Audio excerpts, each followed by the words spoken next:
tentang sikap terhadap wabah penyakit bil khusus yang sedang terjadi, corona sekarang. Apa sikap kita? Bagaimana sikap kita terhadap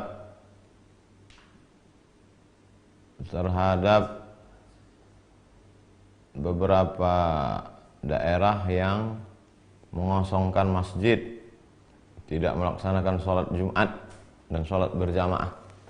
Apakah sebaiknya kita sholat ke masjid atau di rumah pada saat bencana, pada saat wabah? Maka Nabi SAW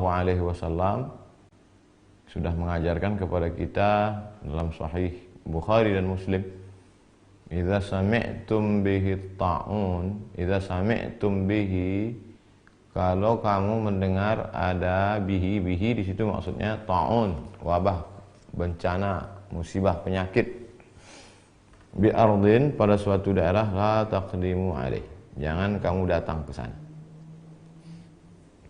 Kita sudah tahu di daerah itu ada wabah penyakit, maka kita jangan datang. Wa idza waqa'a bi ardin wa antum biha, kalau kamu berada di suatu tempat dan di situ ada wabah penyakit, fala takhruju firaran minhu, maka jangan keluar dari daerah itu. Ini kan yang dilakukan oleh beberapa negara sekarang. Italia misalnya, kita sudah tahu di sana ada wabah terbesar nomor 2 setelah Cina, maka kita jangan ke sana, jangan liburan ke sana. Ini dikasih cuti malah pergi liburan ke Eropa.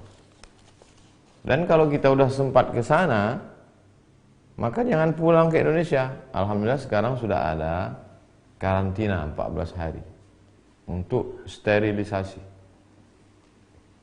Kalau sudah bersih, dia steril, tidak ada membawa virus, baru dia boleh lagi berinteraksi sosial dengan masyarakat.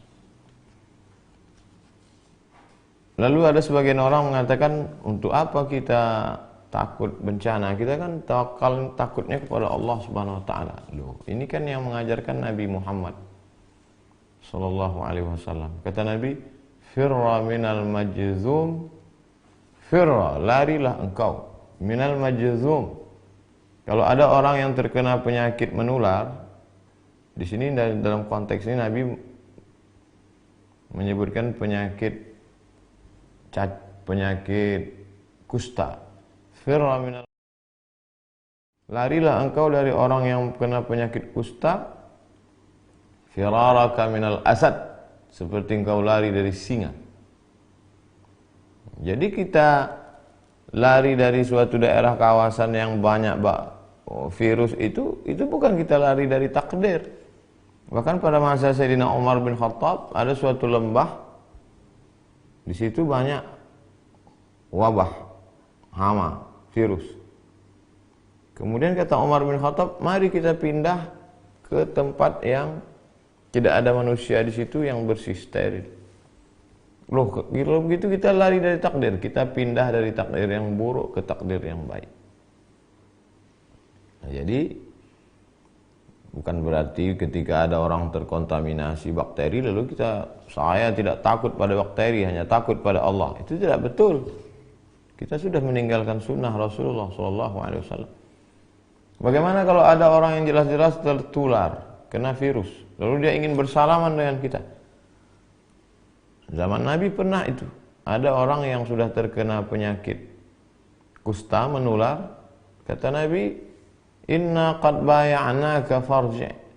Kami sudah membaiat engkau. Sudah berbaiat. Farji'. Mestinya berbaiat itu salaman. Tapi kata Nabi, karena dia kena penyakit menular, inna qad bay'anaka. Sudah, farji', pulanglah. Tidak perlu bersalaman. Jadi yang kita lakukan hari ini, tidak berinteraksi sosial dengan orang yang dikhawatirkan menularkan virus, tidak bersalaman, bukan meninggalkan sunnah, justru sedang melaksanakan sunnah. Apakah wabah ini hanya baru sekarang terjadi? Kita baca apa yang disebutkan oleh Imam Az-Zahabi dalam kitab Syiar A'lam An-Nubala. Wa kana al-qahtu 'aziman bi Misra. Pernah suatu masa terjadi di Mesir itu masa paceklik. Wabil Andalus, tidak hanya di Mesir, sampai ke Andalusia, Spanyol. Mesir, Libya, Tunisia, Aljazair, Maroko, Spanyol. Wa ma'ahidha qahtun wala waba'un mithlu. Belum pernah terjadi masa paceklik, kemarau panjang dan wabah penyakit sedahsyat itu. Bi Qurtubah di Spanyol, di Andalusia. Hatta baqiyatil masajidu mughlaqah. Sampai masjid-masjid ditutup. Bila musallin, tidak ada orang salat. Masjid tutup, tak ada salat. Sama seperti sekarang. Wa summiya 'amul ju'il akbar. Tahun itu disebut dengan tahun al-ju'il akbar. Tahun kelaparan, wabah penyakit terdahsyat, terbesar dalam sejarah. Begitu kata Imam. Jadi jangan pernah kita merasa memang ini lagi takdir kita.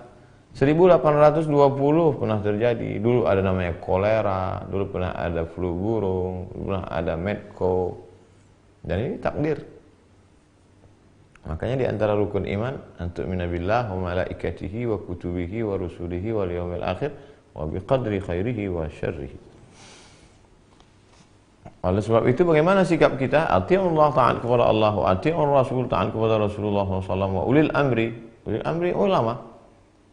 Majelis Ulama Indonesia sudah mengeluarkan tentang masalah sholat berjamaah, tentang masalah tidak berkerumun, dan saya pribadi tidak melaksanakan tabligh akbar untuk menjaga ini. Bahwa ada sebagian orang mengatakan risau, kenapa masjid ditutup, kenapa mall tidak, kenapa masjid ditutup, kenapa airport tidak, kenapa masjid ditutup, kenapa bioskop tidak. Itu tidak serta-merta lalu kita berkata kalau begitu masjid jangan ditutup. Jadi yang tepat itu bukan begitu. Tidak berkerumun di masjid, juga tidak berkerumun di mall. Jangan sampai ketika orang ditanya, kamu tidak sholat Jumat? Saya takut nanti tersebar virus. Dia tidak sholat Jumat, dia tidak sholat berjamaah, tapi ke mall. Tapi orang asing yang tidak steril dibiarkan masuk. Nah, ini tidak benar. Oleh sebab itu kita saling menjaga. Saya percaya kepada Majelis Ulama Indonesia dan khusus Mesir, karena saya alumni Al-Azhar, ikut Hay'atu Kibar Ulama Al-Azhar. Saya sebagai orang yang awam, tidak berilmu, ikut ulama-ulama guru-guru kami di Azhar yang sudah mengeluarkan keputusan pada tanggal 15 Maret 2020 tentang gugurnya sholat Jumat dan sholat fardu. Perlu kita pahami bahwa korban akibat virus corona di Mesir jauh di bawah Indonesia. Coba lihat pengumuman, paling tinggi di atas Cina, setelah itu Italia, setelah itu Iran. Kita Mesir jauh di bawah. Oleh sebab itu Mesir saja langkahnya begitu, apalagi kita. Wallahu a'lam bishawab. Assalamualaikum warahmatullahi wabarakatuh. Waalaikumsalam warahmatullahi wabarakatuh. Bagaimana cara menjelaskan kepada orang tua yang baik agar selalu tidak merasa bangga karena sudah haji, tidak pamer dan tidak merasa baik, dan menjadi wanita salihah itu seperti apa? Wahai bapak-bapak, orang tua yang anaknya sudah ngaji, sudah diajarkan di rohisnya, di sekolahnya, di kampusnya tentang tawadu, rendah hati, tiba-tiba setelah dia pulang ke rumah, dia mendapati orang tuanya masih angkuh dan sombong walaupun sudah haji. Maka kita perlu merenungkan apa makna dari ibadah. Semua ibadah dalam Islam itu ada tujuannya. Salat, inna salata tanha anil fahsya wal munkar. Salat mencegah dari keji dan munkar. Puasa, ya ayyuhalladzina amanu kutiba alaikumus shiyam kama kutiba alal ladzina min qablikum la'allakum tattaqun. Tujuan puasa takut.